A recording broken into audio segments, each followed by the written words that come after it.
গতিকে মই এইখন স্কুলত কিমান দিনৰ পৰা থাকিলোঁ, কি কৰিলোঁ, আজি যিখিনি এই সভাত উপস্থিত থকা ব্যক্তি গোটেইখিনিয়ে ইতিমধ্যে অৱগত হ'ল। গতিকে মই ক'বলগীয়া বৰ বিশেষ নাই, গোটেইখিনি দাঙি ধৰা হৈছে। তথাপিতো মই এটা কথা ক'ব লাগিব, যিটো সময়ত মই স্কুলখন পাইছিলোঁ সেই সময়খিনি মই পিছে চুই যাব লাগিব। কাৰণ মই এই স্কুলত 1988 চনৰ পৰা এজন হাইস্কুলৰ ৪ৰ্থ শ্ৰেণীৰ কৰ্মচাৰী হিচাপে কমিটিৰ জৰিয়তে এপইণ্টমেণ্ট বা নিযুক্তি হৈছে। গতিকে তেতিয়া আমাৰ কাকতি ছাৰ আছিল, মদন মোহন কাকতি ছাৰ, তেখেতৰ জৰিয়তে মই ইয়াত সম্পাদক তেখেত আছিল বা তেখেত আমাৰ প্ৰধান আছিল, তেখেতৰ জৰিয়তে ইয়াত মই নিযুক্তি পাইছোঁ। কিন্তু ইয়াতে কথা এটা হ'ল কি যে এই স্কুলখন 82 চনৰ পৰা আৰম্ভ হৈছে।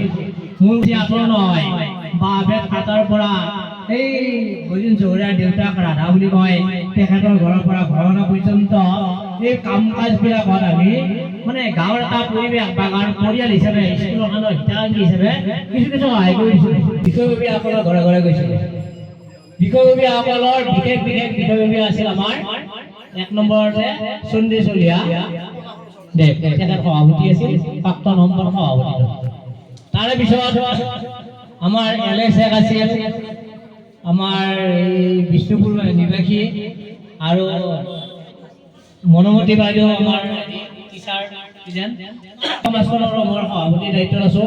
গতিকে তাতো মই কেনেভাৱে পাৰি পৰিচালনাৰ ক্ষেত্ৰত মই লাগি থাকোঁ। আৰু ইয়াৰ আগতে ছাত্ৰ সন্থা কৰিছিলোঁ। ছাত্ৰ সন্থাটো মই যিখিনি পাৰোঁ একেবাৰে আপোনালোকে জানে, মেট্ৰিকৰ যিটো চেণ্টাৰ, এই মেট্ৰিকৰ চেণ্টাৰত যিজন প্ৰধানক মই পালোঁ আহি, যে আমাৰ সদস্য ডেকা ছাৰ, তেখেতৰ লগত মোৰ কিন্তু ওতঃপ্ৰোত সম্পৰ্ক আছিল। মেট্ৰিকত ল'ৰা ছোৱালীবিলাক পাছ কৰিছিল, কম ছোৱালী পাছ কৰিছিল। আমি এই অঞ্চলৰ যিবিলাক ছোৱালী পাইছিলোঁ স্কুলত, বহুত দুৰ্বল ছোৱালী পাইছিলোঁ।